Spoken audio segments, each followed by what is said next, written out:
cut that, did you? Yeah, I'll edit that out. Cut that part out. Okay.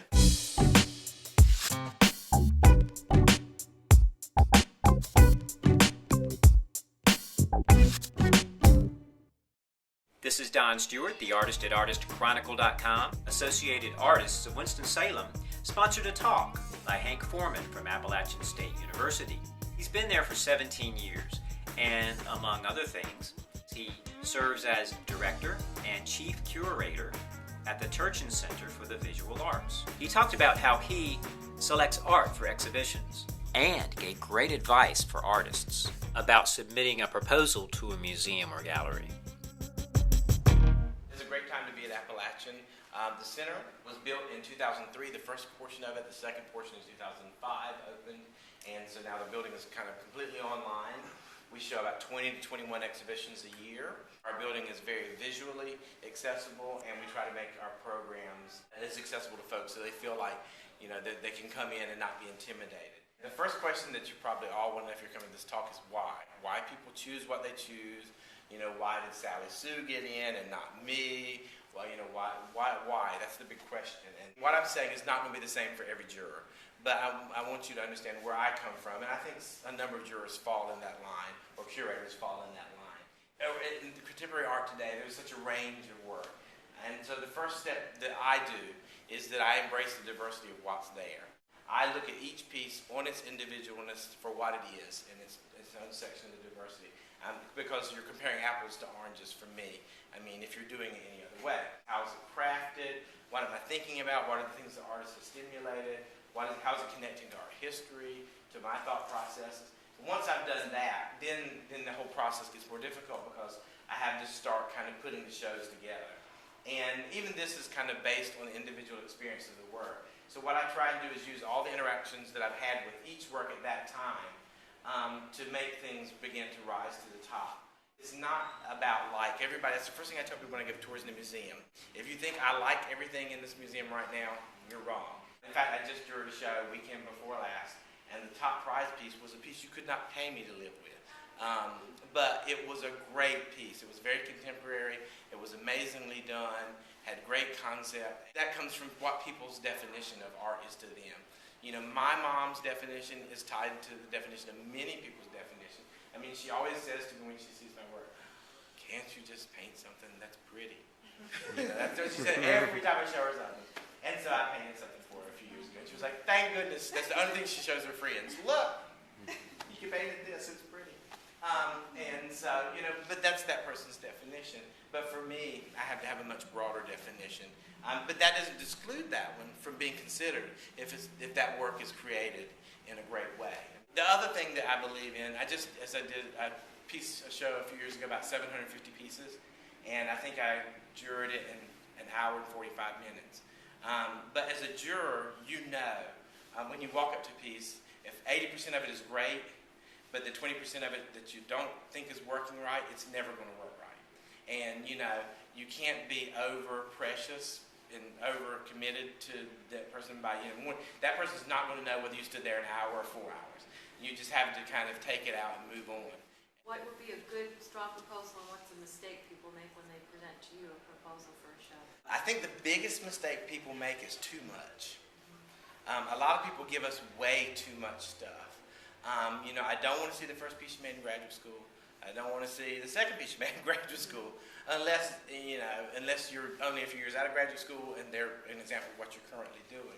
It's better to send 10 pieces if they really reflect who you are as an artist and where you're headed, because, you know, that's the number one thing for us is you have 10 pieces that you really like and they've sent us 20 slides, and the other 10 make you question the first 10.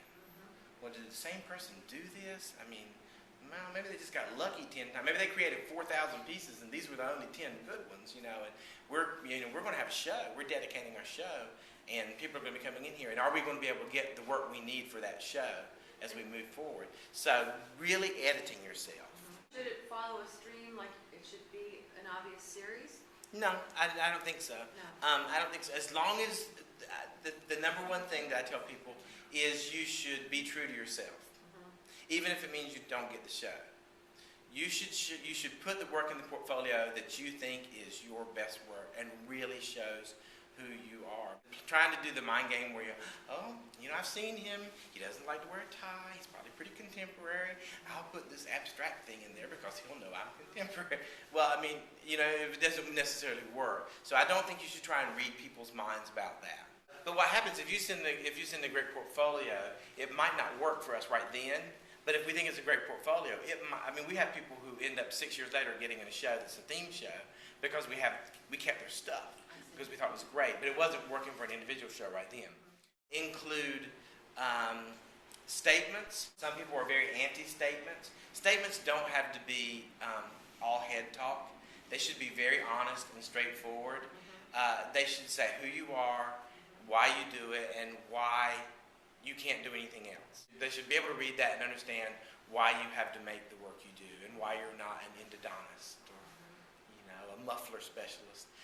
Because that's the thing, don't try and overthink that information. A resume is great because you can put all the stuff in there, like where you went to school, what your degrees are, what honors you've gotten at shows, but none of that should be in your statement. Your statement should be short, succinct, and to the point about the work. And I think if you're sending a portfolio, it should always relate to the portfolio you send. Don't send a generic statement. Something in there should relate to that work. Even if you include the first section, which is more generic, something should relate to that work. I think also now you have to be digital.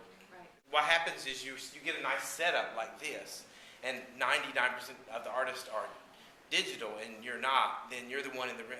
Are they really going to get a slide projector out for one person? No. Or are they going to go? We would get the slide projector out, but we're nice. But I'm not saying everybody else would. Send a CD then. CDs, yeah, CDs are great. And some printouts of the images are fine as well. In addition to too much, there's a tendency to try to be too slick.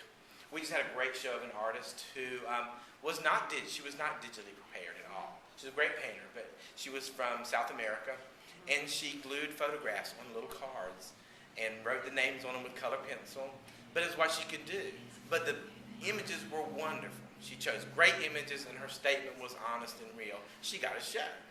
But somebody else who spent 4 weeks creating a CD with all this stuff, we had no idea who she was or what her work was about. She was a great graphic designer, but we had no idea what the show was about. So we don't get caught up with that stuff too much. Just try and make sure it's as professional as possible, easy for the people to use. Don't use some obscure program or something like that. What we do is we have people ask, what do you want? How do you want? So it's not contact them, email them, say, I want to make a proposal. What format would you like? You want it in PowerPoint? Do you want it in this? Do you want it in that? We always put our programs in PowerPoints when we do our curatorial review, so we do that ourselves. So usually we don't want them to do it. So that's a great way to do it. Is just ask them. The other thing I think that people worry about is like articles in newspapers and things like that. I don't think those things are important either. Right. For me, the work and what you have to say about your work and who you are is going to speak for the portfolio. You really shouldn't assume to contact the curator or the director, chief curator, that kind of thing directly. Email the main line and say who in your organization receives proposals for exhibitions. It's rare that somebody sends me something directly that I go, whoa, everybody come out of your offices, we got to do this right now. Usually you know where it goes on a big stack on the end of my desk, and it eventually gets reviewed, for sure, but it doesn't get faster because it goes directly to me. So I think that was the other thing, is find out how the organization is set up and how they process it. That's key. And then talk to that person.